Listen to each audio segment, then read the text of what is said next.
Bonjour à tous. Suite à ma toute dernière vidéo intitulée La jalousie, une énergie invisible, je vous invitais à me rejoindre dans une nouvelle réflexion destinée à répondre à une question essentielle. Comment repousser de son aura de vie des énergies toxiques, qu'elles soient déjà présentes, qu'elles viennent tout juste d'y pénétrer ou qu'elles tentent même de s'y introduire avant d'y trouver une place. Pourtant, avant d'aborder ce sujet, il m'est apparu indispensable de revenir sur une énergie souvent mal comprise, l'énergie de l'impact. Pendant longtemps, j'ai observé combien la puissance pouvait être mal interprétée. À peine se manifeste-t-elle qu'elle suscite souvent la méfiance, la peur ou le rejet. Beaucoup associent spontanément la force à la domination, l'impact à la violence et l'autorité intérieure à une forme d'agressivité.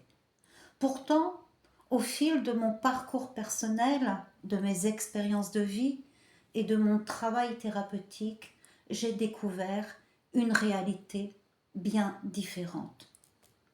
J'ai compris que la puissance n'est pas l'ennemi de l'amour. J'ai compris que certaines blessures ne peuvent être guéries uniquement par la douceur, tout comme certaines mémoires profondément enracinées nécessitent davantage qu'une simple prise de conscience pour être libérée. J'ai également compris qu'avant même d'apprendre à se protéger, avant même d'apprendre à repousser certaines influences négatives ou certaines personnes malveillantes, il est souvent nécessaire de se réconcilier avec sa propre puissance intérieure. Car nombreux sont les personnes qui craignent encore la force, l'autorité intérieure ou l'impact vibratoire, les associant parfois à tort à la domination, à l'agressivité ou à la méchanceté. Pourtant, lorsqu'elle est comprise et maîtrisée, cette énergie devient l'une des plus précieuses alliées de notre équilibre et de notre protection intérieure. À travers ces pages, je vous invite à explorer ce que j'appelle l'énergie de l'impact. Non pas comme une force destinée à dominer ou à imposer, mais comme une puissance de transformation capable de remettre en mouvement ce qui était figé, de redonner une voix à ce qui était resté silencieux et de permettre à l'être de retrouver progressivement sa souveraineté intérieure. Ce texte n'a pas pour vocation de convaincre, il a simplement pour intention de partager un regard, une expérience et une réflexion née de nombreuses années d'observation, de guérison et d'introspection. Peut-être y retrouverez-vous certaines parties de votre propre histoire, peut-être y découvrirez-vous une autre manière de regarder la puissance. Et peut-être comprendrez-vous au fil de votre lecture que ce que nous craignons parfois n'est pas la puissance elle-même, mais les blessures qu'elle vient révéler afin qu'elle puisse enfin être transformée. Alors, passons au premier chapitre. Comprendre l'énergie de l'impact. Avant d'aborder les différentes manières de se libérer des énergies toxiques de jalousie, de méchanceté ou de malveillance qui peuvent fragiliser notre aura de vie et perturber notre équilibre intérieur, il est indispensable de comprendre un principe fondamental, l'énergie de l'impact. Si je choisis de commencer par cette vibration particulière, c'est parce qu'elle constitue l'une des clés essentielles permettant de préserver son espace énergétique et de repousser les influences nocives qui cherchent à s'y introduire. Beaucoup souhaitent apprendre à se protéger, à éloigner certaines personnes malveillantes de leur aura de vie ou à se dégager d'énergies lourdes qui affectent leur quotidien. Pourtant, Avant même de chercher à repousser ce qui leur nuit, ils doivent comprendre qu'une véritable protection repose avant tout sur la puissance vibratoire qu'ils portent en eux. Lorsqu'une personne souhaite éloigner de son champ énergétique des influences toxiques, des projections négatives ou des intentions malveillantes, elle doit déjà être capable de s'appuyer sur sa propre force intérieure. Une énergie faible, hésitante ou constamment traversée par la peur peine à maintenir ses limites face à ce qui cherche à s'imposer. À l'inverse, une énergie consciente de sa puissance rayonne naturellement, affirme sa présence et crée autour d'elle un espace dans lequel certaines influences ne trouvent plus leur place. C'est précisément pour cette raison qu'il est nécessaire de parler de l'énergie de l'impact. Cette vibration est puissante, intense, pénétrante et profondément transformatrice. Pourtant, elle demeure l'une des plus incomprises. Dans l'esprit de nombre de personnes, toute manifestation de puissance est spontanément associée à quelque chose de négatif. Dès lors qu'une présence marque les consciences, qu'une parole touche en profondeur ou qu'une vibration se fait ressentir avec intensité, certains y voient immédiatement une forme de domination, d'agressivité, de méchanceté ou de danger. Cette confusion trouve son origine dans les mémoires que chacun porte en lui. Au cours de leur existence, de nombreuses personnes ont été confrontées à des formes de puissance qui se sont exprimées à travers la violence, l'humiliation, l'abus d'autorité, la manipulation, le rejet ou la peur.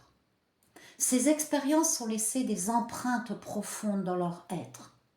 Elles ont créé des mémoires d'étouffement, des mémoires de paralysie, des mémoires de tristesse, des mémoires de blocage, des mémoires d'impuissance et parfois même des mémoires liées à la souffrance, à la perte ou à la mort. Ces mémoires continuent souvent d'agir bien après les événements qui leur ont donné naissance. Elles influencent les réactions, les perceptions et les mécanismes de défense de l'individu. Lorsqu'une personne porte encore en elle ces blessures, elle tend à associer toute forme de puissance à ce qu'elle a subi autrefois. Elle ne distingue plus la force de la violence. Elle confond l'intensité avec l'agressivité, l'affirmation avec la domination et le rayonnement avec la menace. C'est précisément ce mécanisme qui empêche de nombreuses personnes de développer leur propre puissance vibratoire. Elles craignent leur force autant qu'elles craignent celle des autres.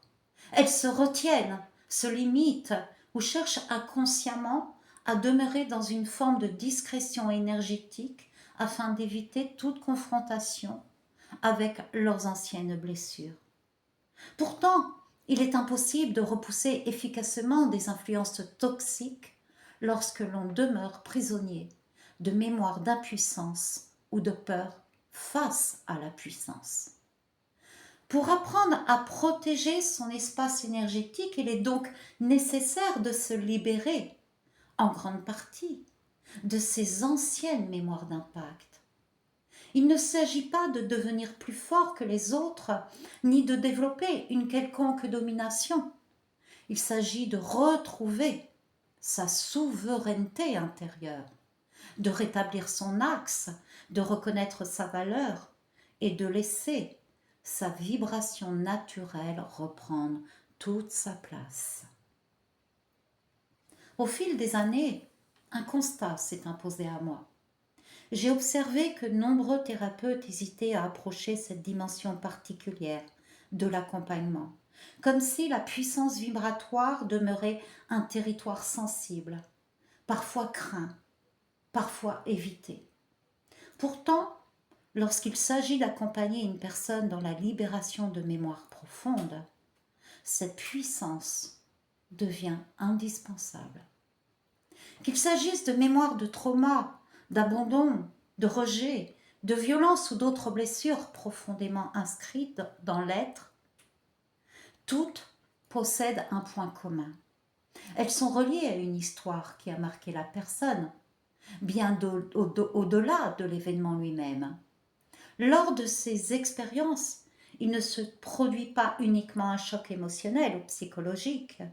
Une empreinte vibratoire s'inscrit également dans la mémoire de l'être. Dans mon approche fondée sur le travail des mémoires cellulaires, il s'agit alors de descendre au cœur de l'histoire afin d'atteindre la vibration qui contient encore la trace du traumatisme. Cette vibration doit être mise en lumière, soulevée, libérée puis transmutée afin que l'énergie immobilisée puisse retrouver son mouvement naturel. Car pour accompagner une telle transformation, le praticien doit être capable de soutenir ce processus sans se laisser déstabiliser par les charges émotionnelles qui remontent à la surface. Il lui faut une présence solide, stable et profondément ancrée. Non pas une puissance de domination, mais une puissance de présence. L'énergie de l'impact n'est pas une énergie de méchanceté. Elle est une puissance de présence, de rayonnement, d'affirmation et de transformation. Elle révèle ce qui doit être vu, met en mouvement ce qui stagnait et permet à l'être de reprendre pleinement possession de son espace intérieur. Lorsqu'elle est maîtrisée et alignée, elle devient l'un des plus puissants remparts contre les influences toxiques et les intrusions énergétiques indésirables. À bientôt, Valéria.